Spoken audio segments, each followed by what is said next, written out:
All right. Welcome to the Living on Purpose podcast. Today we have a special guest joining us, Kalen Allen. Kalen is an actor, television personality, and a very, very talented singer, might I add. Just an overall amazing individual who brings light and joy when we see Kalen come across our screens. Kalen is known for so many great things.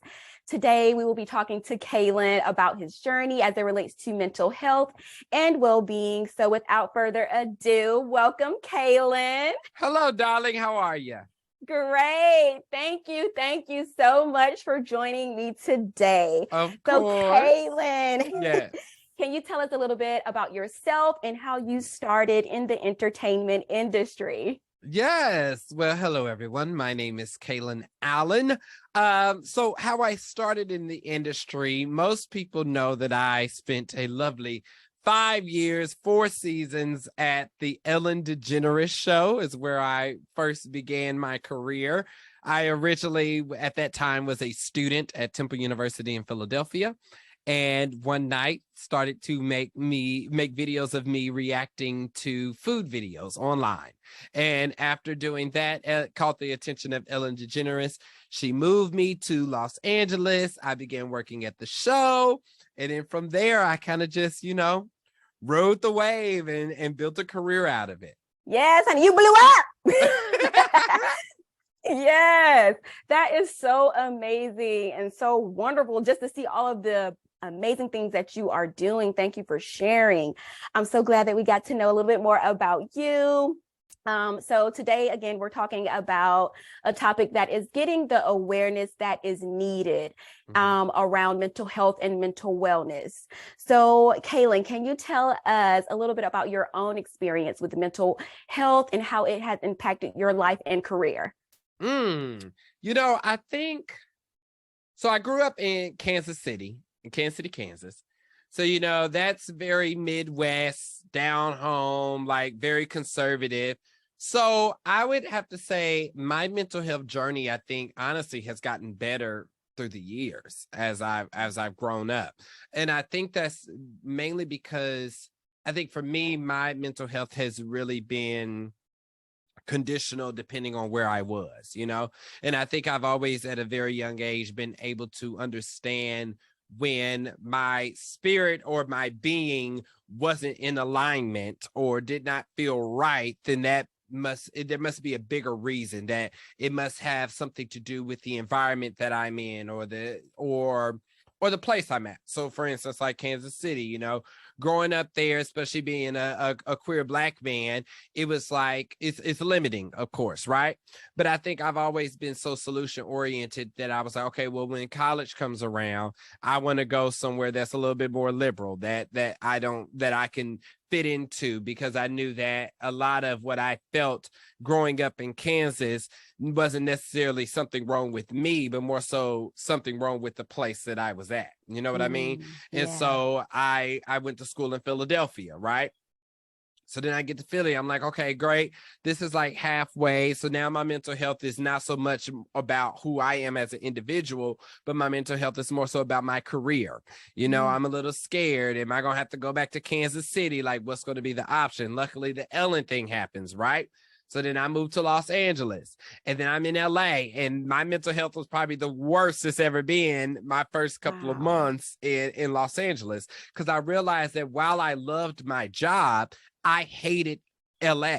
It just was not my place to be. It didn't feel good to me, never did.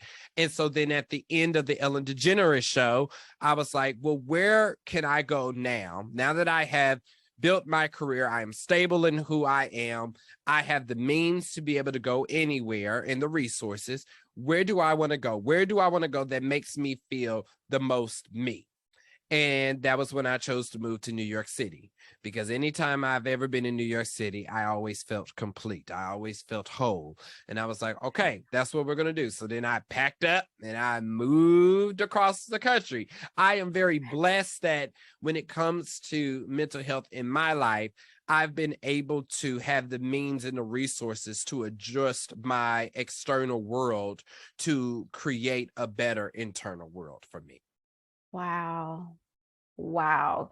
And it's good that you said you noticed when things were not in alignment, and Mhm. you made the changes to Yes. to become in alignment with yourself and with who you need to be.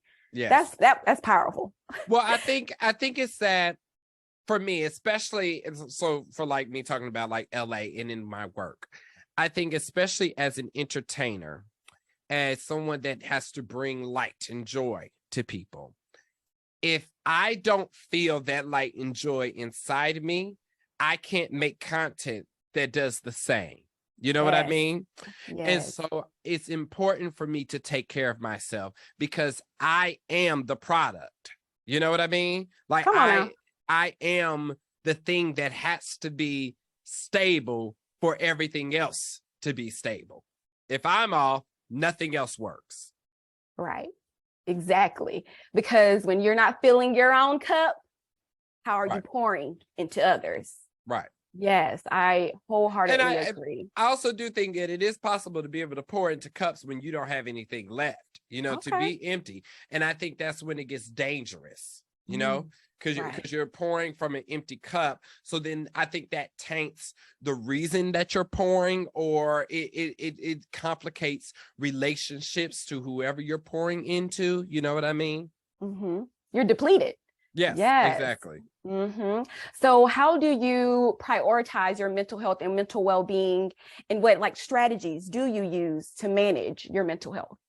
Well, I think there are many ways. So I think I have learned how to step away from stuff when I need to, taking breaks, and even when you talk about like self-care and stuff like that, I think self-care for me is like when I lived in LA, a way that I kept my sanity together is that I had a season pass to Disneyland and I would go Oh, once a month.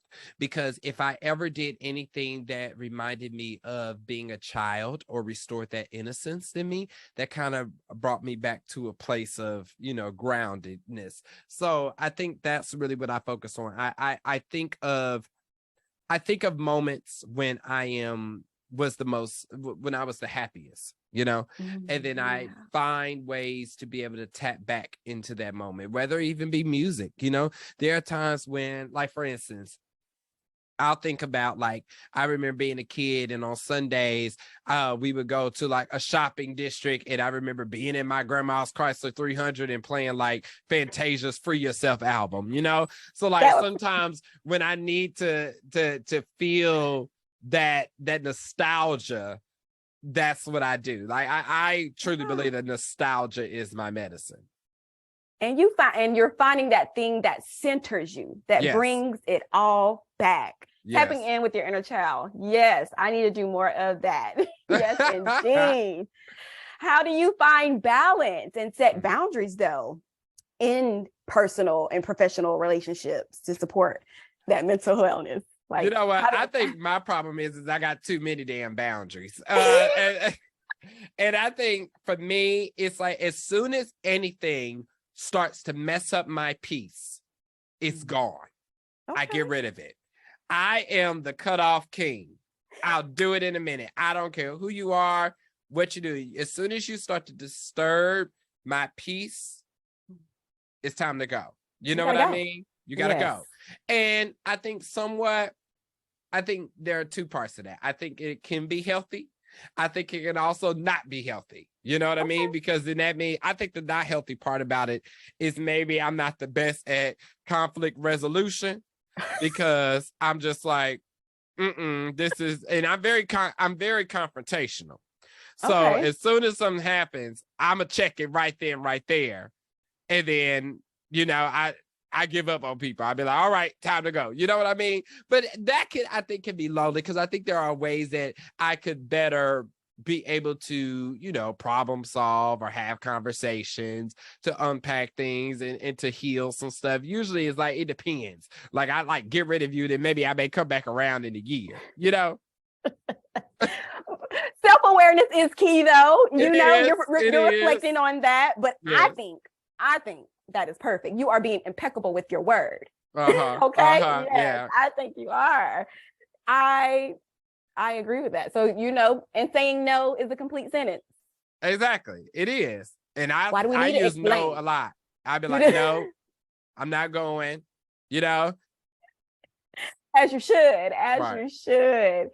In your opinion, Kalen, what do you think some common misconceptions about mental health that you feel that will need to be, could be addressed?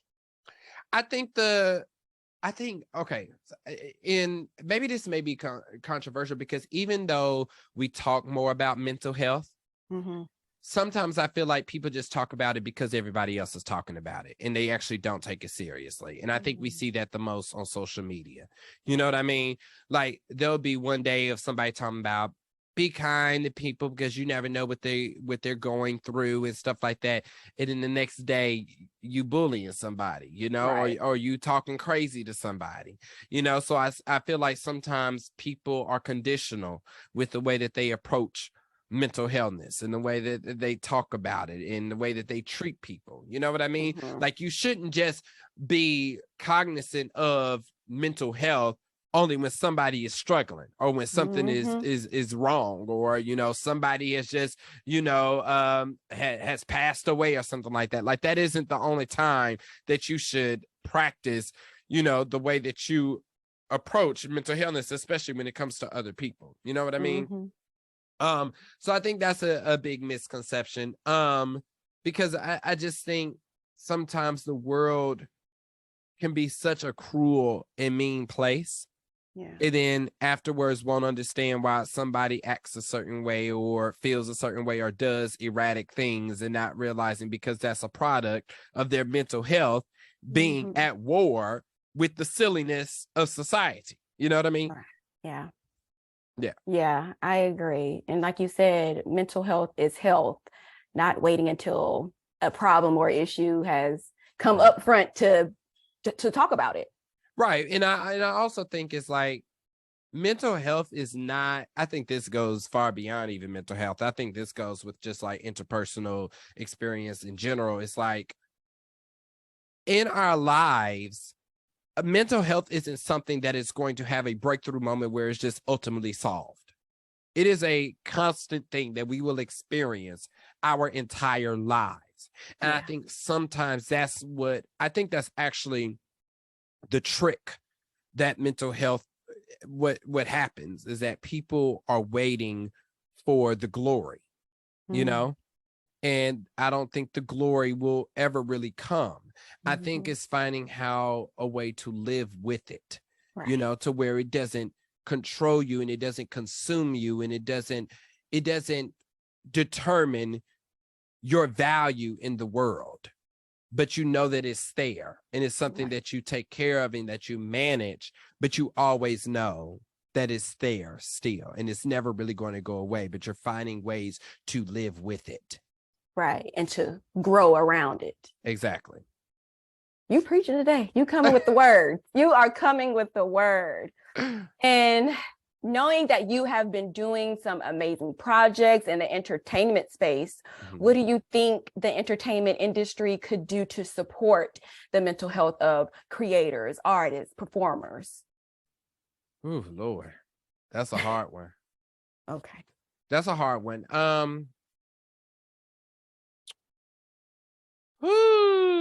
The reason why I say that's a hard one is because when you're specifically talking about entertainment, I don't think there's necessarily anything that society as a whole can do. And the reason why I say that is because a lot of times, you know, everybody thinks that money buys happiness, you know, and I think money can buy you comfort. I do think it has its privileges to buy you comfort, but it does not buy happiness. You know, I think you can buy things that may mask the turmoil to give you like little temporary joys, you know, but it does not cover. But I think in a capitalist society where money will always be, you know, the thing that makes life easier because it does. even when it comes to mental health. You know what I mean? It's like a lot of people can't even afford to take the time to take care of their mental health. You know what I mean?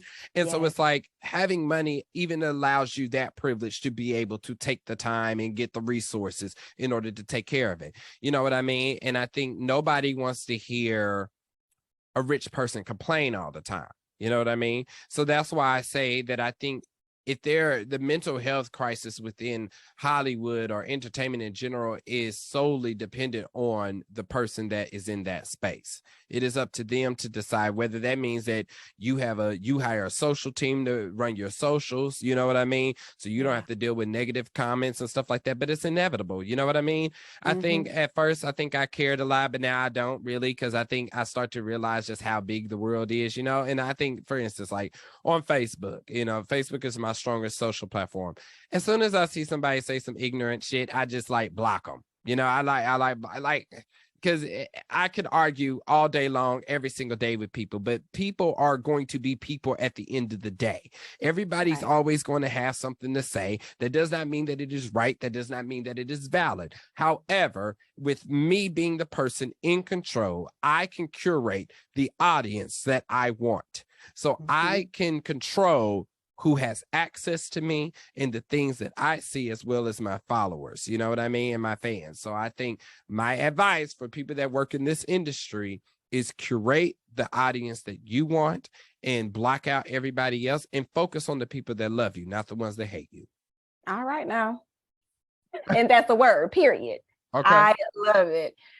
So along with that advice, what other advice would you share with people who are just struggling in general with mental health concerns?